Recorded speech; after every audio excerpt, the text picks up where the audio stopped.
دې وخت کې مختلفې فتنې را روانې دي، راغلي دي او راځي به. او بعضې فتنې داسې دي چې هغه یو فتنې نه په شلګونو فتنې پیدا کېږي. زه اکثر نن سبا په بیان کې د فتنو تذکره کوم، ځکه چې زمونږ خو پیغمبر صلی الله علیه وسلم د نن 1400 کاله مخکې خپل امت د فتنو نه یارولی. دجال لا تر اوسه نه دی راغلی. صحابه کرام وی چې موږ رسول الله صلی الله علیه وسلم د دجال د فتنې نه داسې یارولو، یعنی د بچکولو تاکید به کولو چې ځان پې ساتل، چې زموږ به دا ګمان کېدو، دا لوډ سپیکر سم کولی، زموږ به دا ګمان کېدو چې دجال چرته په دې باغونو کې خو نه دی، کجورو باغونو فی حتی ظننا انه فی طائفة النحل، یہاں تک ہمارا گمان یہ ہوتا تھا، دا گنج تھی وہ ختم، ہمارا گمان یہ ہوتا تھا کہ وہ کہیں کھجور کے باغات کے کسی حصے میں تو چھپا ہوا نہیں ہے. نو رسول اللہ صلی اللہ علیہ وسلم د فتنو نه مونږ د نن 1500 کاله مخکې یارولو. نن سبا فروعي مسائل، اختلافي مسائل ډېر بیانېږي. عوام د سهار نه تر ماښامه پورې د پیسو د ډېرولو د هغه صورتونو، ضابطو، قوانینو، تجربو، مشاهدو ډېرې تذکرې کوي چې څنګه به ډېرېږي، لیکن د فتنو تذکرې نه کوي چې څنګه کول پکار دی. نو دغه وخت کې د دې فتنو تذکره کول دا انتهایی اهم ضروري دی، ځکه چې بعضې راغلي رسول الله صلی الله علیه وسلم په زمانه کې هغه فتنې نه وې اوسته، او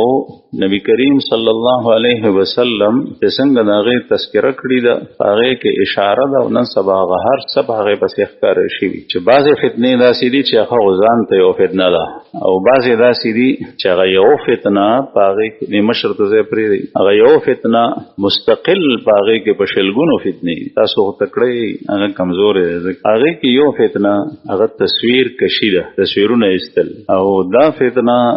دومره عام شوي ده، دومره چې د دې په باره کې وینام نه کېږي. د هغې وجه دا ده چې د قوم او د امت مصلحین چې د چا په ذمه باندې د امت اصلاح ده، د هغې اکثر افراد په خپله په دې فتنه کې مبتلا دي، د هغې تذکره نه کېږي. او چې کله فتنه وي او د هغې تذکره نه کېږي، دا خطرناک حالت، ځکه چې د الله جل شانه عذاب چې راځي هغه په هغه وخت کې راځي چې کله قوم ټول په غفلت کې پراته دي. دا غفلت دی، او دا داسې فتنه ده چې د دې په باره کې د نکیر نه کولو، د وینا نه کولو اثرات دا دي چې د ډېرو عوامو خو تقریبا د ټولو په زړونو کې دا پریوتي دي چې دا ګناه نه ده. او بعضې حضرات چې هغه خواص دي، هغه یې په هغې کې په شش و پنج کې دي چې یاره دا په څه طریقه باندې جایز کړی شي، او چې کله یو صفا حرام شی د هغې د جایز کېدو کوشش شروع شي، دا خطرناک حالت دی، ځکه چې یو د ګناه کول دي، خو ګناه ته ګناه ویل دي، په زړه کې اعتقاد د ګناه دی او ګناه ورته وی، دې ته فسق وایي. او یو هغه ګناه چې هغه صفا حرام دي د نس نه، بیا هغې ته ګناه نه وی، د ذهن نه د هغې هغه ګناهوالی اوځي، دا خطرناک حالت ہے. ذکر علماء کرام لکھے استحلال المعصیت کفر، کسی معصیت اور اللہ کی نافرمانی اور بڑے گناہ کو حلال سمجھنا یہ کفر ہے. نو دا یو عظیم فتنه ده، او دا سه فتنه ده چې یو کور ته خالی نه دی پاته، تصویر د صورت، او دا هغه فتنه ده چې د شرک په اسبابو کې ده، او شرک ظلم عظیم دی. قرآن کریم کې الله پاک فرمایي ان الشرک لظلم عظیم، او شرک هغه ګناه ده چې د خدای خوښه شي نو هر یو ګناه معاف کوي، او شرک نه معاف. ان الله لا یغفر ان یشرک به ویغفر ما دون ذلک لمن یشاء. او د شرک سبب څنګه دی؟ د حضرت نوح علیہ السلام مخکې د آدم علیہ السلام په زمانه کې او هغې سره متصل انبیاء کرام چې راغلي وو د نوح علیہ السلام نه مخکې، هغې کې مسلماني وه، خلق د پیغمبرانو په طریقه روانو. ړومبی د نوح علیہ السلام نه مخکې په خلکو کې تصویر سازی شروع شو. هغه داسې شروع شوه چې پیغمبر لاړو، خلک پاتې شول، د هغې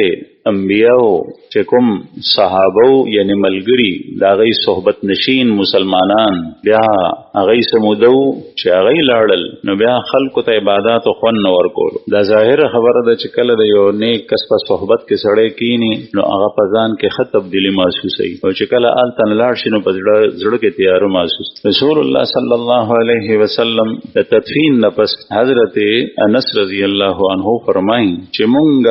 د رسول الله صلی الله علیه وسلم د تدفین لاس لانو سندلی حتی انکرنا قلوبنا تر دې چې مونږ په زړه کې تغیر محسوس کو ہم نے ابھی تک آپ صلی اللہ علیہ وسلم کی تدفین مبارک سے ہاتھ نہیں جھاڑے تھے کہ ہم نے اپنے دلوں کے اندر تبدیلی محسوس کی ظاہر ہے رسول الله صلی الله علیه وسلم غنی استی د دنیا د مجلس نه او محفل نه لاړ شي بیا د دنیا حالت سي صحابه خلفای راشدین وو ټول صحابه نیکان خلق وو هر یو صحابي مجتهد دی مقتدا دی قوم پیشوا دی رسول الله صلی الله علیه وسلم فرمایي اصحابی کالنجوم بأیه مقتدیتم اهتدیتم زما صحابه د ستورو په شان دي چې چا پسې روان شي هدایت به مومي دا ټول صحابه شته لیکن سره دا غیر رسول الله صلی الله علیه وسلم چې لاړو نو تبدیلی محسوس کړه هغه خلکو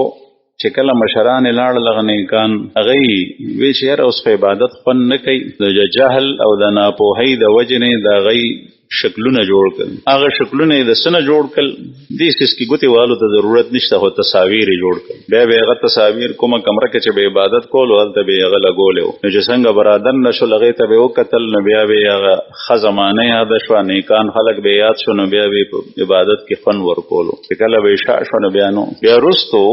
چې کله دا غي نسل رالو غي وی چې په مخامخ دیوالونو چې کوم تصاویر لګیدلی یا خطا دا زموږ مشرانو لګول د عبادت او د سجده چې لګوره دا جوړغی دی ته لګوله هغه نه پس دا غي تصویرونو پوجا پاٹ شروع شو دا سه بت پرستی رااله او شرک رااله دا د تصویر نه رااله قرآن کریم کې الله جل شانه سورہ نوح کې فرمایي زکا نوح علیہ السلام رومبه نبی مرسل هغه پیغمبر چې یو مشرک او کافر قوم تراغلو هغه نوح علیہ السلام داغه نمخ کې انبیاء کرام راتلل لیکن خلکو کې مسلمانی باقی و دا سه تیاری نه وي د کفر او د شرک لکه څنګه چې اوس دی یا د رسول الله صلی الله علیه وسلم په زمانہ کې په حجاز کې یا د نوح علیہ السلام په زمانہ کې نوح علیہ السلام دیت نحنیم سو کالا تا الله جل شانه پیغام رسول او دعوت ورکولو او دای په جواب کې سوي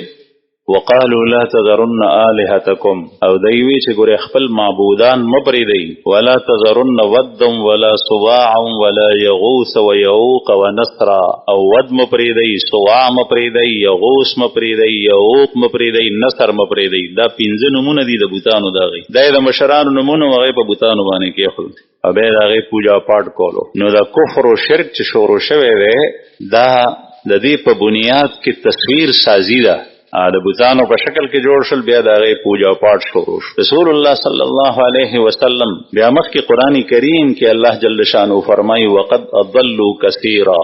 دی بوتانو دی تصاویر بیا ډېر خلک گمراه ډیر خلک گمراه کو رسول الله صلی الله علیه وسلم فرمایي لا تدخل الملائکه بیتا فيه كلب او سوره وفي روايه او جنوب او كما قال عليه الصلاه والسلام اغه کورتا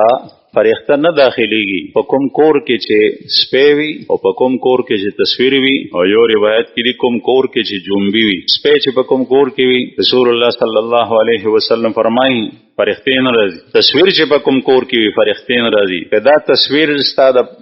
پلار وي د والد سره ستاد نیکوي ستاد استاد وي ستاد پیر سره وي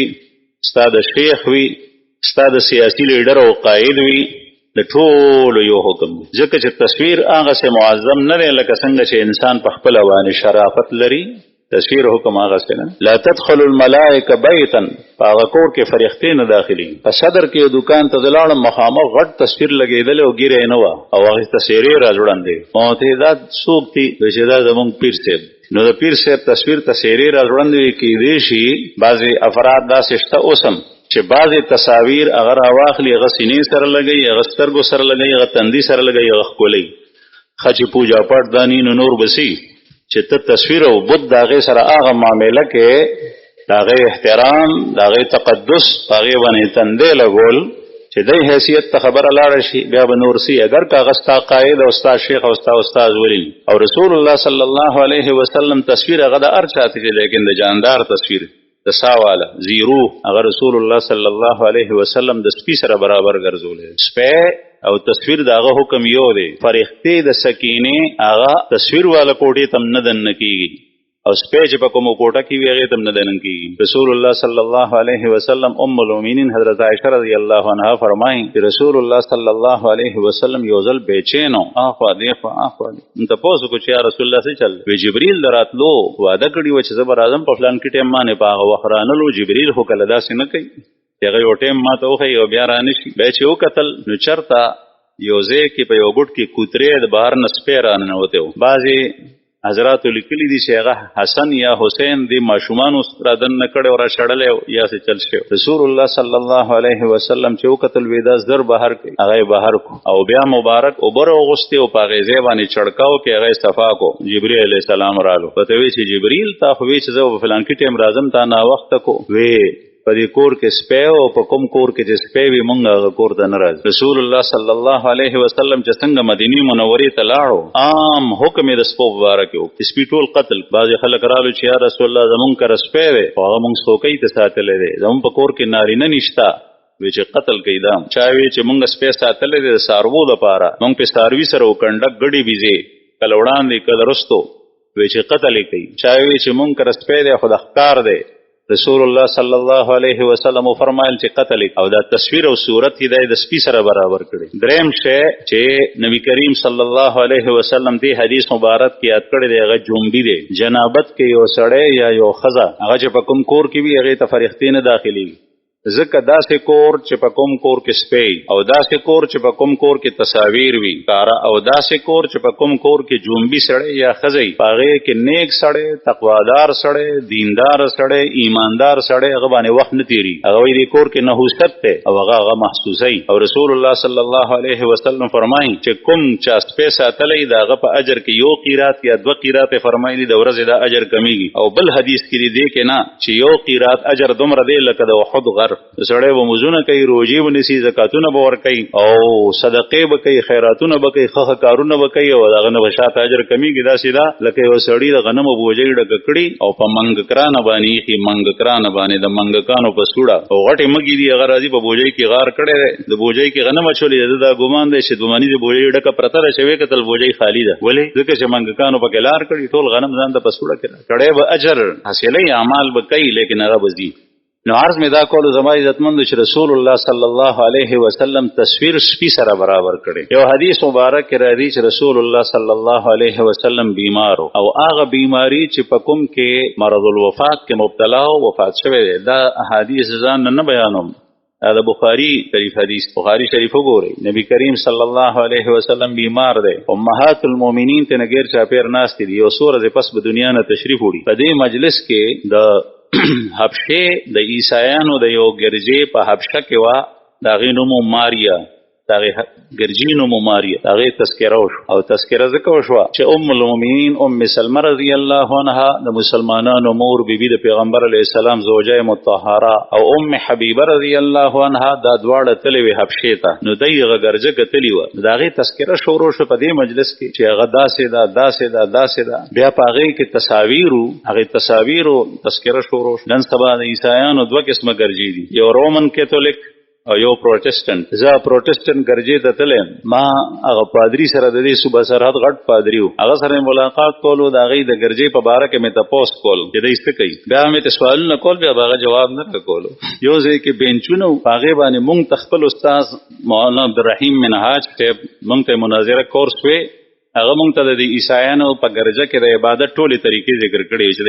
دا کوي زما هغه یاد وي ما ته مستاسو په دې ګرځه کې دا کیږي ابتدا د کتاب تورات نو شي بیا ورپسې دغه شروع شي ټنګ ټکور نو ما ته دا ګرځه خو تاسو عبادت خانه ده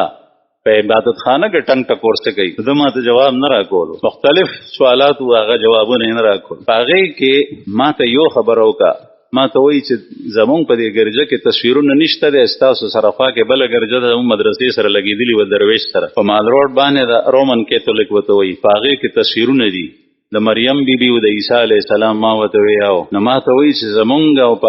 او هغوی دا عیسایان مختلفې فرقې دي، یو بل سره یې نه لګي، لیکن د مسلمان دپاره ټول یو شي دا یاد سات، دا ټول له یو سپي مچان دي چې کله د اسلام مخالفت راشي، دشمني راشي د اسلام او مسلمانانو سره، دا ټول یو ډله شي، دا ټول راغونډ شي او مسلمان نه یو کېږي. نو ما ته وایي هغوی کې مونږ کې مذهبي اختلاف دی. ما ورته څنګه؟ نو ما ته د مذهبي تفصیل بیان نه کړو، یو خبره یې دا وکړه چې زمونږ دې کې وګوره تصویرونه نشته، مې او دې کې تصویرونه نشته. هغې رومن کیتولیک ته ته تللی مې نه وایي هغې کې تصویرونه دي د مریم بیبي او د عیسی علیه السلام. یو یې راته دا وویل، بل یې راته دا وویل مې تاسو کې فرق څه دی مذهبي؟ نو ما ته وایي داسې دی لکه تاسو کې چې څنګه پنجپیریان او بریلیان دي. ما ته خندا راغله، تاسو کې چې څنګه پنجپیریان او بریلیان دي داسې په مونږ کې فرق دی. بهرحال د عیسایانو په ګرجو کې ویټیګن سیټي په رومة الکبرا روم کې دا مستقل د دوی مذهبي بادشاهه دلته دی، هغې کې لویه ګرجه ده او د دوی چې څومره ګرجي دي په هغې کې تصویرونه دي. رسول الله صلی الله علیه وسلم په وړاندې چې بیبیانو کله د دې ګرجې تذکره وکړه، پیغمبر علیه السلام وفرمایل اولئک اذا مات فیهم الرجل الصالح، دا داسې خلک دی چې دی کې کله نیک سړی به مړ شو، بنو علی قبره مسجدا، نو بیا به د هغه په قبر باندې جومات جوړ کو، یعنی زید مز، ثم صوروا به تلک الصور، بیا به پکې د هغې تصویرونه جوړ کړل، جومات کې به تصویرونه جوړ کړل. نو ګرجه د هغې جومات دی، په هغې کې تصویرونه شته. بیا وفرمایل اولئک شرار خلق الله، اولئک شرار خلق الله، دا د الله په مخلوق کې بدترین خلق، د الله مخلوق کې غوانم شته، زمریم شته، ګیدړانم شته، بیزوګانم شته، شیرمخانم شته، لیکن دی ته بدترین خلق وي. ولې؟ په دی کې دا عملو تصویر سازي، او دا ځکه چې شیرمخ او ګیدړ او لومبړ او غوا غوی په خپل نهج باندې روان دي چې کوم مقصد دپاره الله پیدا کړي دی هغه کوي، او دا الله په ذکر کې هر یو شی لګیا دی. لیکن دا انسان چې کله خطا شي نو دی بیا خپل لار، خپل ډګر، خپل پلیټ فارم، خپل سړک او خپل کرخه او خپل لاین هغه خطا کی د هغې نه پروزي بي. رسول الله صلی الله علیه وسلم دی ته بدترین خلق، او دا حدیث مبارک چې کله نبی کریم صلی الله علیه وسلم بیانولو، بیمارو بیا کېناست او د هغې په دې خبرو باندې دا وویل چې اسې تاسو ګورئ د دی د ګرجې نه متاثر شئ، په هغې کې تصویرونه دي. د تصویر دومره مذمت رسول الله صلی الله علیه وسلم. یو حدیث مبارک کې فرمایي، مسلم شریف کې دی، اشد الناس عذابا یوم القیامه المصورون. بعضې کې المصورون رست راغلی دی، بعض احادیثو کې مخکې راغلی دی المصورون اشد الناس عذابا یوم القیامہ، تصویر لینے والے، تصویر کھینچنے والے وہ قیامت کے دن سب سے سخترین اور بدترین عذاب کے اندر ہو. قیامت پر ورځ هغه سخترین عذاب. دا خبرې احادیث صفا سوتره کوم چیز باندې چې عذاب د الله رسول ذکر کې علماء کرام ناستی، هغه شی حرام وي، هغه ګناه کبیره وي، او د رسول الله صلی الله علیه وسلم احادیث صحیح روایاتونه دا ثابت. لیکن نن سبا د تصویر مبارک د خلکو په ذہن کې اشکال ہے، یہ کیسے حرام ہے سمجھ میں نہیں آ رہا. آج تو پوری دنیا اس میں مبتلا ہے. اس کی وجہ یہ ہے کہ اچھے اچھے لوگوں نے اس کے بارے میں کہنا چھوڑ دیا. بل حدیث تے رسول اللہ صلی اللہ علیہ وسلم یوزل کور ته مبارک رالو، غزوې ته تلو، جنگ ته. دا حدیث بخاری او مسلم کې دی. احادیثو کتابونو ډک دي ډېر احادیث. بخاری او مسلم کې حدیث دی چې رسول الله صلی الله علیه وسلم یو غزوې ته تلو، جنگ ته واپس رالو مبارک. نو عائشه بیبي وایي چې ما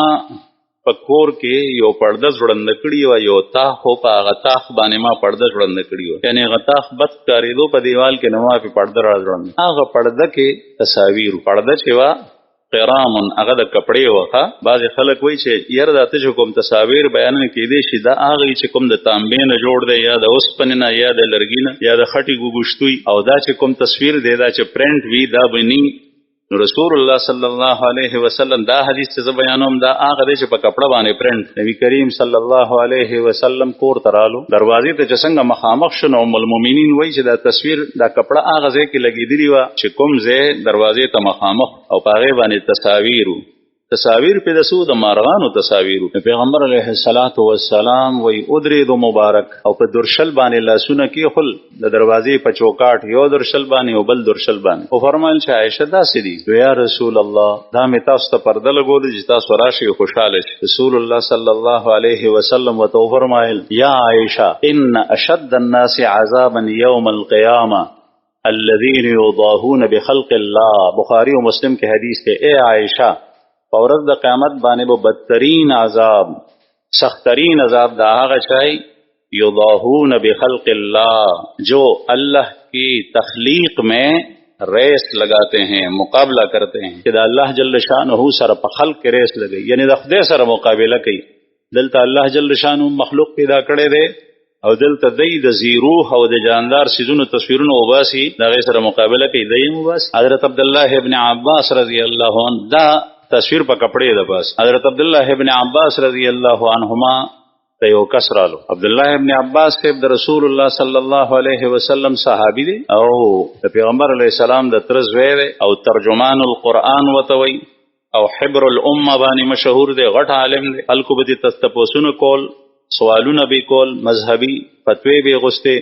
عبداللہ ابن عباس ابتدا سڑے ہوئی چی صاحب زمان کاروبار تصویر سازی دا تصویرون جوڑو ما تو وای صدا جائز دی کنا و ته فرمال چې نه نو هغه کس وای چې بیا سو کم لکنن سبا خلک کوئی بچو ته په روزي ګټم چې حرام کاروبار وته یاد کې بچو ته په روزي ګټم ستاد روزي د خدای په اور کې اوسوځي چې روزي د حرام شو هغه روزي شو. نبی کریم صلی الله علیه وسلم فرمای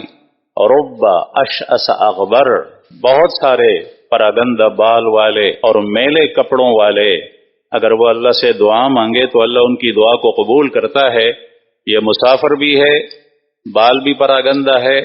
کپڑے بھی میلے کچیلے ہیں پیروں کے اندر جوتے بھی خراب ہیں نہ ہونے کے برابر ہیں سفر بھی جاری ہے. بظاہر اس کی حالت ایسی ہے جس سے اس کی دعا قبول ہو لیکن یہ اللہ تعالیٰ سے مانگتا ہے یا رب یا رب یا رب لیکن اللہ اس کی نہیں سنتا کوئی دعا قبول نہیں کرتا. او دا غي وجہ صدا وجہ دادا چې په خېټه کې حرام پراته دي ته زه بچو ته روزي ګټم دا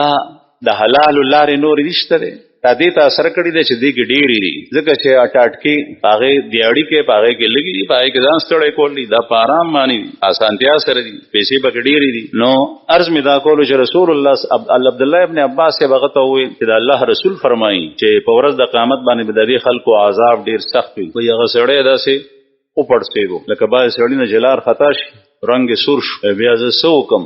عبداللہ ابن عباس سے بتو فرمایل چې خامخا جوړې نو د غیر زیروح تصاویر جوړوا ونی جوړوا بوټي جوړوا ګلان جوړوا دا جوړو دیم تصویر ندیم مانګي خلق جوړي. عرض می دا کول زما عزتمندو چې نبی کریم صلی الله علیه وسلم په حدیثو کې سخت وعید راغله په دې باندې ټول امت متفقو چې تصویر حرام ده. ابتدا دا نن سبا چې کوم آفت راغلی کوم فتنه په کوم شکل کې شروع ده چې دا غي نقصانات زتا است بیانوم د دې ابتدا د مصر نشي. په مصر کې یو غټه مدرسه د جامع ازهر دا غي شیخو یعنی تاسو چې وته وی سی وایس چانس اغا یو ځل په دی باندې رساله ولیکله چې دا تصویر مباح ده دا یو لوی فتنه ده دې ته اباحیه وایي چې بعضی هغه سيزونه چې شریعت کې ناجایز دي هغه جایز کوي باندې. نن سبا دا کوشش کیږي چې سود جایز شي. سود ته څنګه مولا صاحب ته بدوي پدې کې خود قوم خیر دی پدې هټول کاروبار روان دی وبا چې عام شي هر یو کس په کفر او شرک باندې الیاذ بالله متفق شي او دنیا کې یو مسلمان پاتې ني نو دا شرک ګناه دا ګناه کبیره ده د دې نه غټه ګناه بل نشته. د خلکو په اوسیز باندې اجتماع اتفاق دا دغه خبرې دلیل نه دی چې دا روا ده. د سود په ټوله دنیا کې نظام چلیږي لیکن د سود حلت باندې دا دلیل نه دی چې دا خلک چې سود کوي بینکونو کې چلیږي نو دا حلال دي نه حرام. د خلکو زړونو نه دا غي حد اوزي سپکاوي اوزي دا ټول خلک په دې کې مبتلا ټوله دنیا نه پکې مبتلا شي. نو دا یو کسو داغه نسبت ته مطیعي او شیخ محمد بخیت نومو دا هغه رساله ولیکله هغه کې تصویر د کیمرې دا جایز کړو د مصر ټول علما د جامع ازهر ټول علما یو نن زمانہ دا یو هغه زمانہ نن زبا په پاکستان کې په هر کور کې تصویر سازی او کشش تا هغه زمانہ کې په مصر کې منوا ټول علما متفق شول دغه عالم خلاف پته وی چې تا دا لیکلی دي د امت خلاف مسله دی چېړلې ده په دې باندې د امت اتفاق ته اجماع ده دا غلط کړي. داغه خپل شاګرد هغه را پاسېدو او داغه نوم دی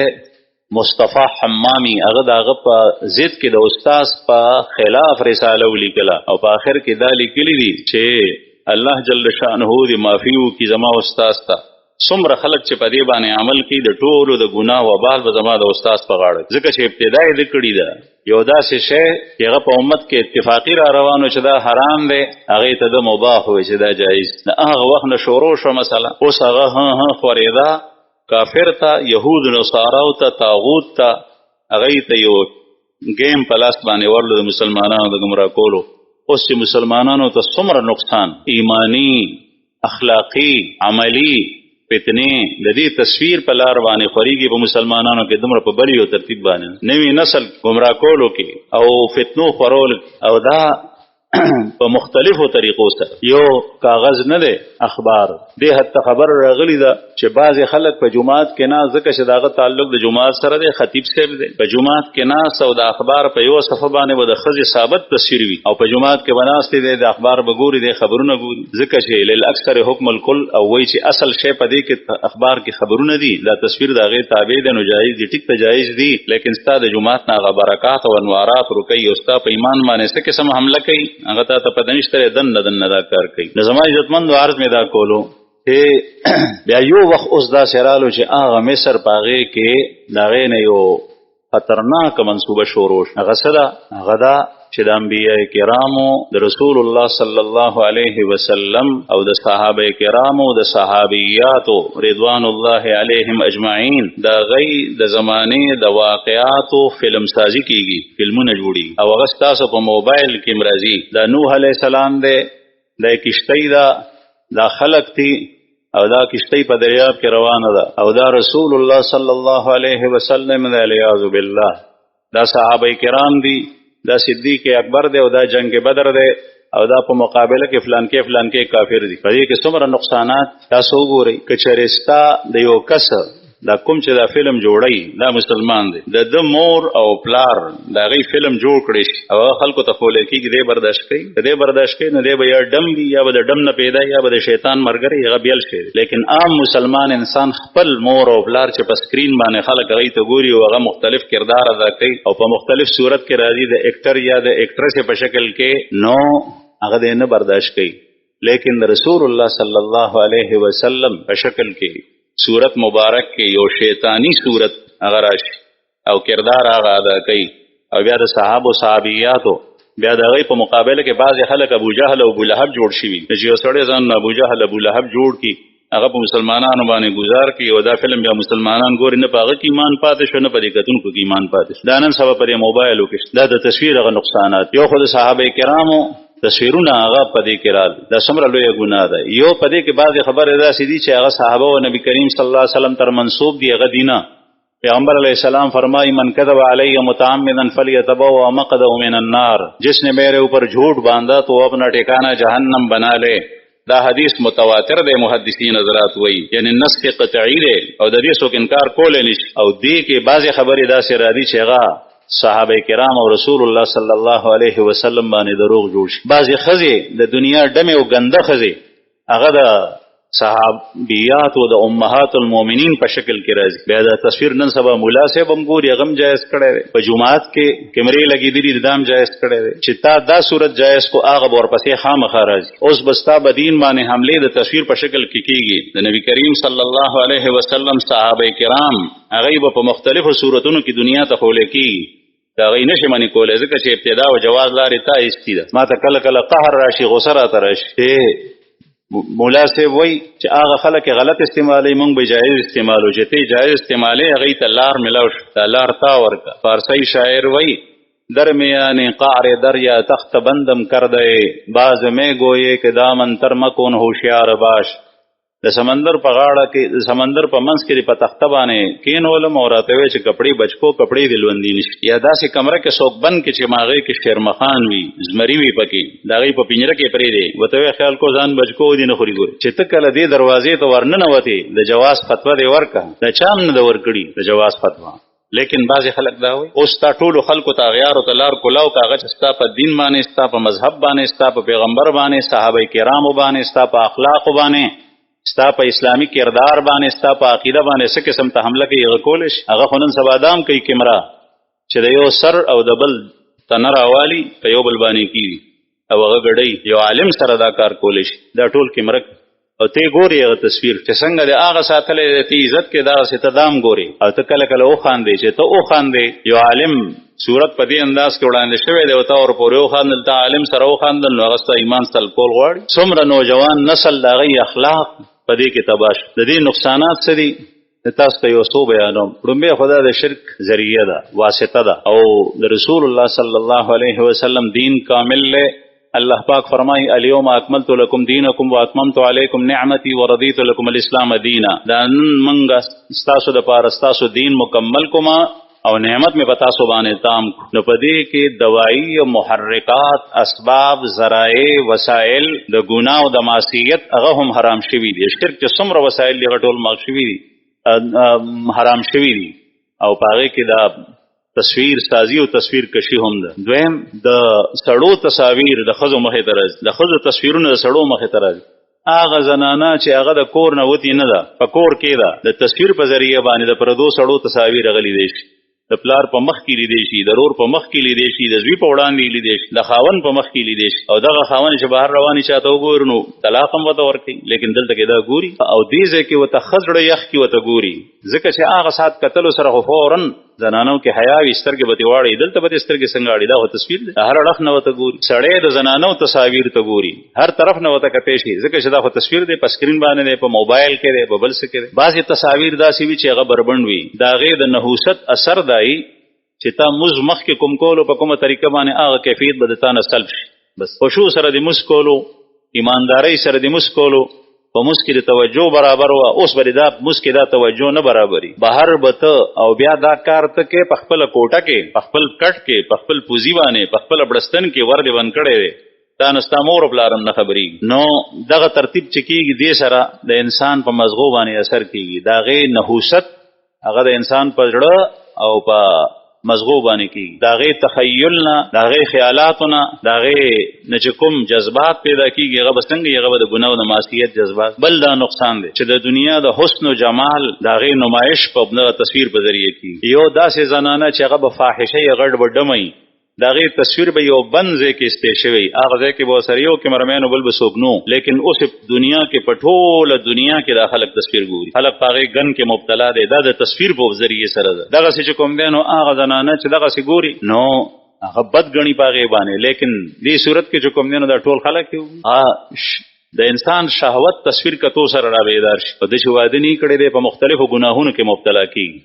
ځکه نوی نسل دې سیس سره تباه شو برباد شو د هغې شکایات یا حکیم ته او ډاکټر ته ځي یا دلته کې راځي چې راشي وایي چې واده مې شوی دی بچي مې نه پیدا کېږي او اصل حقیقت شاته سي هغه کوروالی نشي کولی جما نشي کولی ولې نشي کولی ټوله ځواني هغې په دې ابسو کې تېره کړي د ځان یې تباه کړی دا د هغې نقصانات دي د هغې تصویر بعضې خلک د خپلو نیکانو قایدینو لکه څنګه چې د قاید سیاسي لیډر دی پیر صاحب دی استاذ دی مور او پلار دي د هغې تصاویر ځان سره ساتي او کله یې ښکل کړي کله یې تندي سره لګوي کله یې سینې سره لګوي دا د بت پرستۍ یو قسم دی دا نقصان هم په دې کې شته ډېر داسې وي چې د تصویر او د کمرې په وجه باندې د یو بېګناه انسان وینه توی شي په دې د قتلونه چې څومره کېږي قاتل نشي نیوی په هغې کې د تصویر کردار ډېر زیات بنیادي دی د کله کله مرګرو ته وایم ملا عمر صاحب په افغانستان کې څومره زمانه وجنګېدو لیکن چې د چا د لاسه لا نړو قتل نشو په خپل مر لاړو او د هغې یو بنیادي غټه وجه دا هم وه چې هغه د تصویر نه ځان ډډې ته کولو کیمرې نه د کیمرې سترګې ته مخامخ نه راتلو چا نه پېژندو داسې هم شوي دي چې د انګریزانو د په منځ کې تېر شوی دی په سیکل باندې په موټر سیکل باندې پیاده چا نه دی دا واقعات اورو د هغې وجه څه ده ځکه چې د دې منحوس څیز نه یې ځان بچ کړی او نن سبا عالمانو خد و خال پېژندل دشمن لرې نه په امریکا کې په یو ځای کې په بل ځای کې تا وپېژني دا فلان کې دی همدغسې دی دا شکل دی دا تصویر دی بیا په هغه پسې په واسطه در واسطه هغه پسې قاتلان خواره شي او هغه کس چې کوم دی نو هغه د مخې نه لري امت او ملت باندې غټ نقصان ورسېږي په دې کې بنیادي کردار هغه د تصویر دی نوجوان نسل د دې امت مستقبل دی دا زمونږ نه ضایع کېږي د تصویر په وجه ماشوم بچی چې یو طرف ته د مور خواره وي او چې هغه نه کلاریږي نو نن سبا په خو کورونو کې غي ته موبایل او ټابلیټ دا سيزونه لپټاپ دی وته مخامخ اخیری پاغې کې وته داسې پروګرام جاری کې د کارټونونو چې هغه غي ته ګوري هغه باندې هغه کلار په خوا به زنانه او ماشومان پیدا کول او کور به ټول سمبالولو او کله کله به د پټینه پکې د خشاکو ګډېم راړو او بیا به چې کوم دینو کټوي سمسای کولا او د خاون خدمت به کولو او د ماشومان به کلارول هم د ټول کارونه به یو زنانه کول اوس هم داسې زنانه شته ما ته زمونږ یو مرګره هغه تخزلاړم ملمشم ماشوم لو به کول هغه کوټه کې ما ته د سره وین وسې مې د میراث بچین هغه ته 100 روپۍ ورکي ورپسې بل رالو نو هغه ته مسل ورکه ما ته وی مور کو وی پوره به نه کې ما ته ولی وی دی ډیر دی ما ته ول تاسو ځامن دی وی ته ځامن مې لونه دي سو د شپږ ملونه دي نو سوشل سوارلس مې سو خزري کړي سلور وی نه یو دا او دې سره چې کوم دینو بیا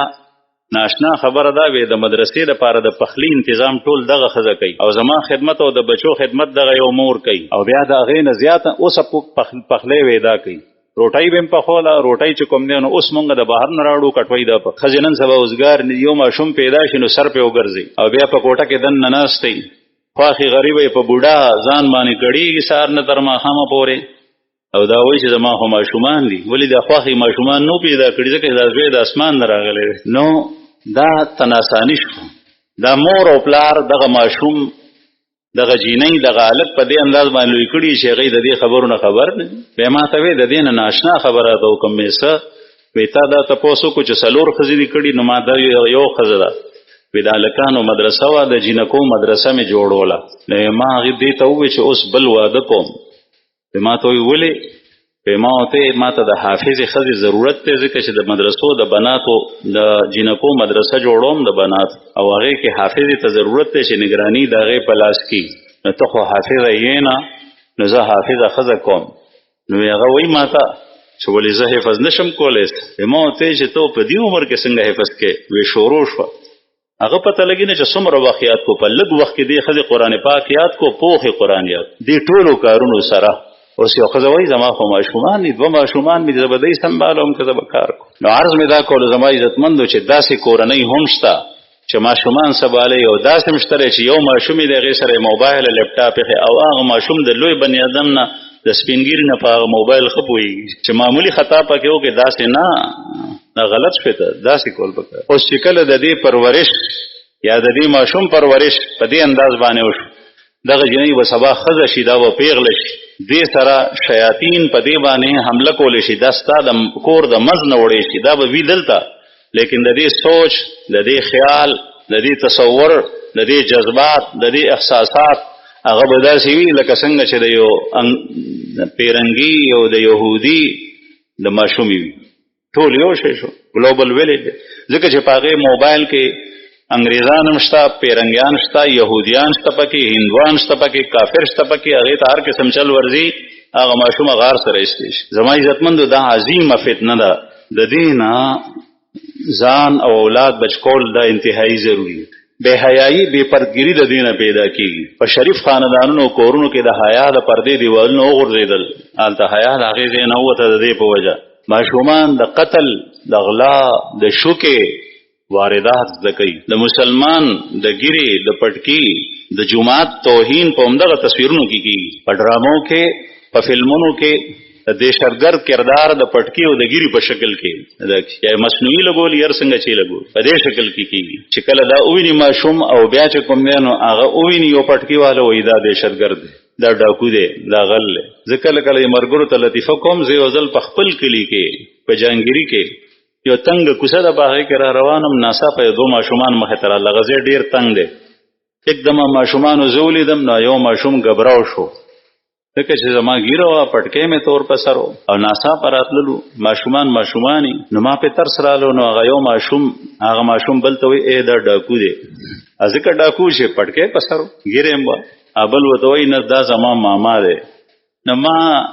او نه د چا ماما او ما نه ډاکو او ما سوچ وکړو چې د دې ماشومانو ذهن د دې د کور نه جوړ دی د دې یو ذهن سازي غلطه شوې ده د دې بل ټیک شوي په کور کې داسې آلات دي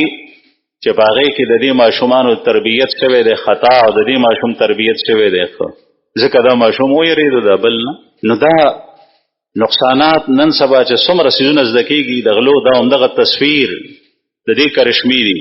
هغه فلمونه هغه ډرامې هغه کتې شي. که یو کس بدنامون غواړي نو د هغه د بدنامونو اسانه طریقه تصویر کشي ده. یو مزګزار او دیندار سړی به دلته په لار رواني، هغه چې ډېر رمضان محفوظ ساتي، نو لرې یو زنانه روانه ده چې مثلا هغه سرتور سر ده او هغې جامې داسې چولي جاذب نظر دی، او एकदम کیمرمین د تصویر د دې سړي داسې وباسي چې شاته په اړخ کې هغه زنانه راشي، بیا وایي چې وګوره دا فلان کې صاحب دی، دا د حالت دی پردی زنانه سره یې تصویر چې څنګه طریقې سره بدنامولی شي هغه کولی شي. دا د تصویر په وجه باندې دا د دې نحوست یو بل باندې اعتبار هغه ختمول غواړي. د یو مسلمان په بل مسلمان باندې هغه خلک چې د هغې په خبرو باندې خلکو آمنا و صدقنا وایي، مني یې وړي یې، هغه خلک بدنامول په اسانه طریقه بدنامېدی شي د تصویر په ذریعه باندې. نو زما عزتمندو عرض مې دا کولو چې دا یو عظیمه فتنه ده، عظیمه. د دې فتنې سد باب انتهایی ضروری دی. بیا ځان پویول په دې باندې احادیثو کې تاسو ته د دې ممانعت بیان شو. یو زمانه کې په دې باندې امت متفق و، بیا دا شر د هغه ځای نه رالو او سید عطاءاللہ شاہ بخاری رحمہ اللہ فرمائی کبھی ایک رسم کی ابتدا جب ہوتی ہے تو وہ معمولی بات سے ہوتی ہے لیکن وہ بڑھ کر انتہائی غلط سروغ اختیار کر لیتے. په مصر کې چې کله انقلاب رالو نو ګیری والا چې به کتو هغه ته سزا ورکول یا به مړ کولو، نو د یاري نه بعضې خلکو ګیری پټولې، بعضې کلول شروع. بیا چې نوی نسل رالو هغه د مدرسو فضلا علما هغه به ګیري نه وي، زمونږ د مشرانو خو ګیري نه وي. اوس په مصر کې خطیب صاحب او مفتی او شیخ الحدیث او مدرس او د یو دینی مدرسې محتمم هغه کوټ پتلون او ګیرخړېلی وي. زمونږ استاد ډاکټر عبدالرزاق سکندر صاحب رحمه الله د بینوري ټاون محتمم اوس وفات شوی، هغه به مصر ته ډېر تلو. هغه یو ځل مونږ ته په درس کې کیسه کوله، یو ځل مصر ته لاړم، په یو جامع مسجد کې مې مونځ کول، په هغې جومات کې وې غټ جومات و، درنه جمع وه، هغې کې چې کوم خطیب صاحب و هغه خطیب صاحب چې کوم دی نو ګیره وه، پشته ګیره یې وه، ډېره مزېداره ورسره لګېده، ما ته یې ډېر خوند راکړو ځکه چې دې نه مخکې ما څومره مزونه کړي نو د هغې به ګیرې نه وي او د دې خطیب صاحب پکې ګیره وه. ما تپوس وکړو، نه ما چې مونځ وکړو زړه خوشحال شوم، ما وی دې خطیب صاحب سره زه ملاقات کوم، دومره جذباتو کې وم ځکه چې د نورو به ګیرې نه وي. ما تپوس وکړو چې د خطیب صاحب کور بیچاره ته ووایي چې دغه جومات سره یې بهر کور دی. کور ته یې لاړم نو دروازه مې وټکوله، د مونځ نه وروسته دروازه مې وټکول نو یو کس راووتو، هغه خطیب صاحب چې و نو هغه جوبه وه، ګیره یې وه مزېداره. دا کس د کور نه راووتو نو د پینټ شرټ اچولی او ګیره یې نه وه. ما ورته وویل چې صاحب زما خطیب صاحب سره کار دی، دا د خطیب صاحب کور دی؟ وی چې او. ما ورته زما خطیب صاحب سره کار دی؟ وی چې خطیب صاحب زه یم که نه؟ ما ورته نه د دې جومات خطیب صاحب دلته چې مونځ راکړو، وی او ما هغه زه یم. وی ما ورته وی چې ماړه کې وی چې دا پتلون متلون خو دی یې چی دا به بدل کړی. ما ورته چې د هغه خو ګیره وه ډېره مزېداره. ما ته وایي ګیره مې په میز پرته ده، هغه په میز پرته ده، مصنوعي ګیره یې اچولې وه، په هغه کې لا دومره دغه و خیال و. هسې عام چې کله یو وبا راشي بیا وروستو چې ډېره شي هغه بیا هغه د خلکو د زړونو نه د هغې هغه سپکاوی او معصیت وځي، هغه ترې نه وځي. یا داسې زمانه وه چې سړی به سړی نه لګېدو چې ګیره به یې نه وه، د جاهلیت په زمانه کې، رسول الله صلی الله علیه وسلم په زمانه کې دوه ګیرخریلي کسان پیغمبر علیه السلام ته راغلي وو، مخې ته یې نه اړولی وو. ورته ویل چې من امرکما بهذا، دا ګیره مو ولې کله کړې ده؟ هغه و کافر، خو د الله رسول دې تپوس ځکه کولو چې کافر هم نه کلولی. هغې ورته ویل چې امرنا ربنا بهذا، زمونږ رب مونږ ته ویلي دي. رب کسرا ته وی، کسرا غټ بادشاه. نو عرض مې دا کولو زما عزتمندو چې دا فتنې دې وخت کې دا اوس عام ده. هغه کس به د دې نه بچ کېږي چې د دې نه د بچ کېدو کوشش کوي. کم از کم وینا یو خدا کوي چې دا کومې خبرې وشوي د دې په رڼا کې تصویر کشي، تصویر سازي ته حرام وایي. که چېرې یو حرام سیستم حلال ووي دا خطرناکه خبره. دویمه دا چې په خپله باندې د هغې د ایستو کوشش مه کوئ. که چا ایستی نو دا داسې مصیبت دی چې خلاصېدی ته نه شي. دلته کې پابندیم ده او کله کله بیا هم یو کس چې کوم دی نو هغه وایي چې د ثواب دپاره راشه د سړي تصویر وباسه، نو د بل د اوږې او د سټ ترمنځ دی دا موبایل نیولی، دا خو ډېر ګنده شی دی، معمولي غونې سترګې نه وړوکې هغې کې تصویر ایستې. نو چې داسې چا کړي نو ته ګناهګار نه یې. که ته راځي چې دا وباسي په هغې باندې خوشحاله نو بیا ده. مولانا بن نوري رحمه الله فرمایي سید محمد یوسف بنوري رحمه الله د بنوري ټاون محتمم وفات شوی دی مخکې د 80 نه مخکې. هغه وایي چې یو ځل مصر ته لاړ او په مصر کې هغه ښه سړی و بادشاه و څه نوم یې و ښه سړی و حجاج بن یوسف جمال عبد الناصر. حجاج بن یوسف ښه سړی نه و خو ظالم و. ښه سړیتوب خدای ته پته ده مسلمان و ظالم و. جمال عبد الناصر وی بادشاه په مونږ علماء کرام د دنیا راغوستي یو مشوره وه هغه چې ختم شو هغه مجلس جمال عبد الناصر بادشاه او رالو هغه وی چې دا څومره مندوبین او ملمانه د دنیا راغلي دي د یو یو راځي ما سره تصویر وباسي. په هر یو خوشحال دی چې د بادشاه سره زما تصویر وسی. په زما ایمانی غیرت په جذبه کې رالو ما وی چې نو باسم تصویر. مولانا بنوري رحمه الله فرمایي په ډډې ته کېناست په بادشاه مخامخ راته ناست ما ته ګوري ټول ختم شول بیا ما ته هغه خدام رال ما ته وایي چې بادشاه دې غواړي په عربۍ کې راته وایي تصویر په ما ورته چې نه ما ورته چې صاحب زما دیني غیرت ما ته د دې خبرې اجازت نه راکوي. بیا چې کله واپس کېدم مصافحه مې ورسره کوله نور نه کوله ما ورسره مصافحه وکړه ما سره یې وکړې د الله چې زما یو د 3 ځله سنډلو مسکا یې په مخ باندې وه خوشحاله و. تا ما ته داسې جواب راکړ عرض مې دا کول زما عزتمندو چې عظیمه فتنه ده او په دې کې دننه ډېرې فتنې دي په شلګونو فتنې او دا هغه برکات د جوماتونو نه وځي د مدرسو نه وځي د عباداتو نه وځي د اعمالو نه وځي د دې فتنې په وجه باندې. الله جل شانه دې موږ د دې فتنو نه وساتي. واخر دعوانا